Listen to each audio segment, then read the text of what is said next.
The National News Desk, locally covered, nationally connected. We're working on 3 of them right now, trade agreements.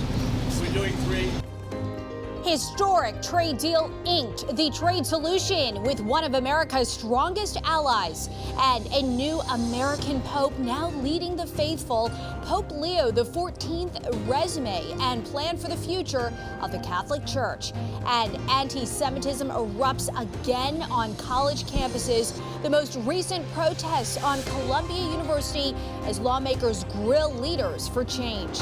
From the nation's capital, this is the National News Desk, America's News Now. I'm Dee Dee Gatton. Thank you for joining us. On this weekend edition, we take a look at the big headlines of the week and look ahead with what to expect, starting with the newly elected leader of the Catholic Church, Pope Leo XIV, delivering his first speech before the thousands of people gathered in St. Peter's Square and more than 1.4 billion Catholics around the world. God loves everyone. Evil will not prevail. We are all in the hands of God. And he says he wanted to continue the blessing the late Pope Francis gave Easter Sunday, one day before his death. The Catholic Church's leadership under Pope Leo is likely to continue the vision of the late Pope Francis. Pope Leo's priorities for the church will become clear soon enough, but his welcoming speech to St. Peter's Square gives us some hints. He told the faithful that they must walk united, seeking peace and justice, and to be missionaries to the world. He tells Catholics they must show charity, presence, and be in dialogue with love.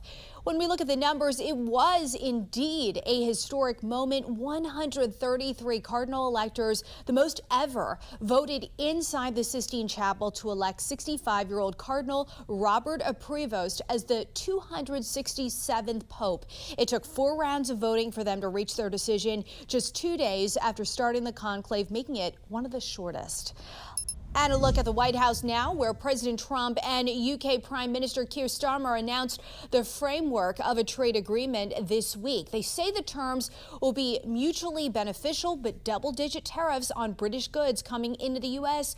are expected to stay in place. This comes as President Donald Trump now says the U.S. should lower its 145% tariff on most Chinese goods to 80%. National correspondent Atra El-Nashar reports from Washington. 5 weeks after President Trump declared his Liberation Day with massive universal tariffs, he's announcing his first outline of a deal. I'm thrilled to announce that we've reached a breakthrough trade deal with the United Kingdom. This is going to boost trade between and across our countries. The White House says the agreement should open up $5 billion worth of trading opportunities for U.S. exporters. A modest increase, given the U.S. exported $80 billion in goods to the U.K. last year, according to government data. Increasing access for American beef, ethanol, and virtually all of the products produced by our great farmers. The final details are being written up in the coming weeks. We'll have it all very conclusive. 10% tariffs on British goods will stay in place. In order to give countries time to negotiate deals, the president says treat the U.S. fairly. So far, the White House has only reached this one framework with the U.K. And now they're changing their message on how important it is that they actually reach deals, going from this. A lot of countries would come right to us and want a bargain. We've got 90 deals in 90 days, possibly pending. To this. When are you going to sign deals? We don't have to sign deals. The president says other countries need the U.S. more than the U.S. needs them, and in a matter of weeks, he'll unilaterally set terms for trading partners. President Trump is not the only one with a say in how this trade war unfolds. On Thursday, the European Union revealed its plan to retaliate against the U.S. if a deal is not reached with the White House to reverse 20% tariffs on virtually all European items, plus another 25% on cars, steel, and aluminum, which the EU says violate the rules of the World Trade Organization. The Europeans are prepared to hit the U.S. with tariffs of their own on more than $100 billion worth of American products. In Washington, I'm Atra El-Nashar for the National News Desk, America's News Now.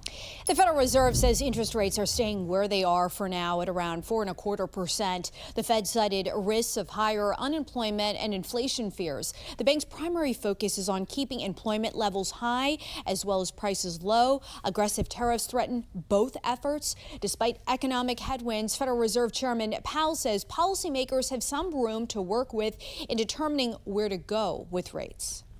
For the time being, we're well positioned to wait for greater clarity before considering any adjustments to our policy stance. Powell says President Trump's tariffs could put the Fed in a bind where Fed officials will have to make a decision about whether to focus on tackling higher prices with rate increases or dropping them to help the labor market.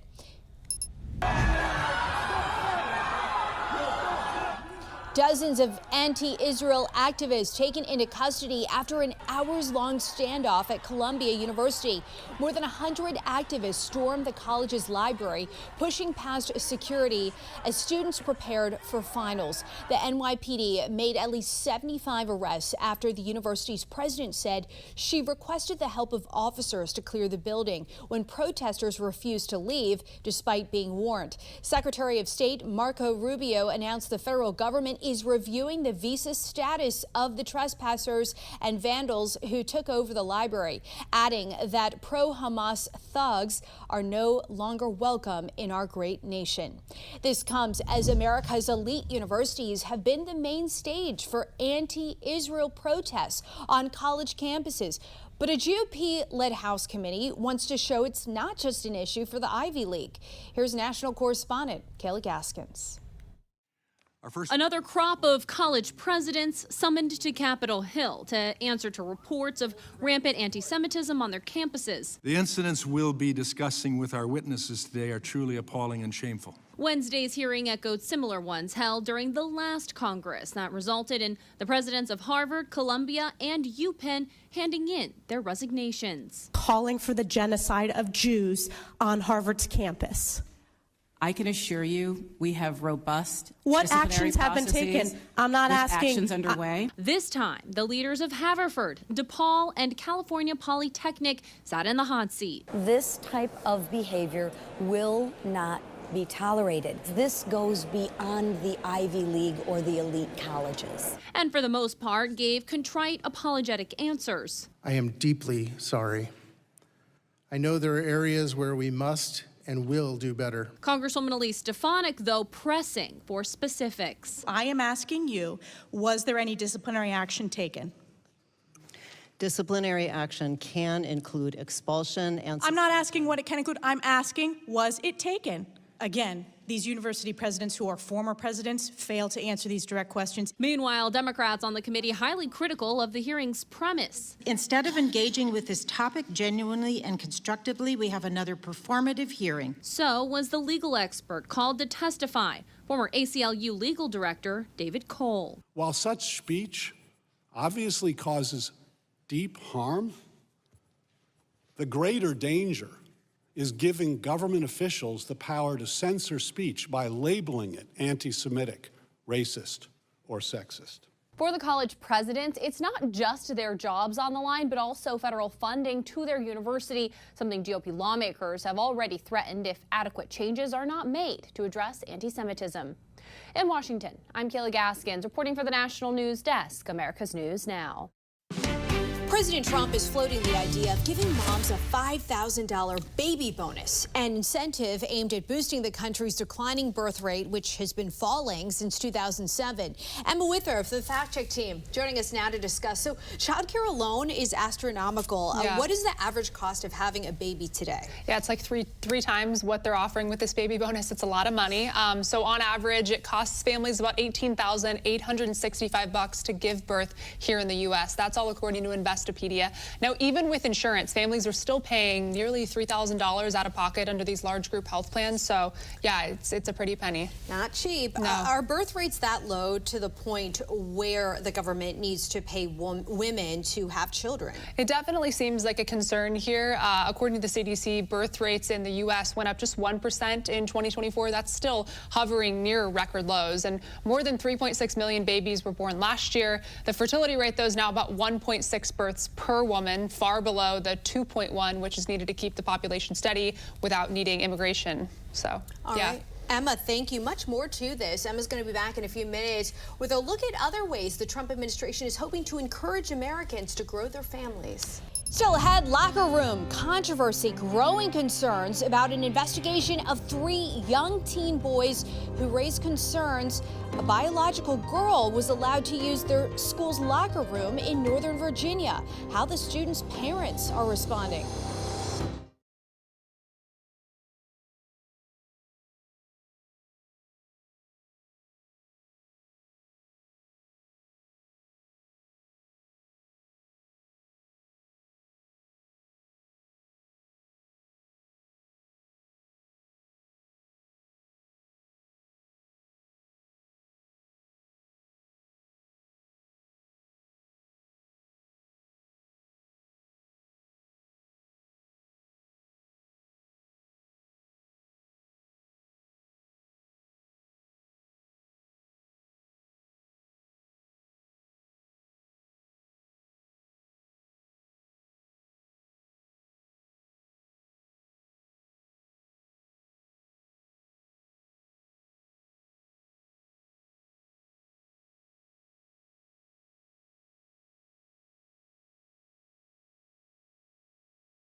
Si Sara Duterte, iisa lang ang rodante Marcoleta sa Senado. Hindi natitinag at laging nasa panig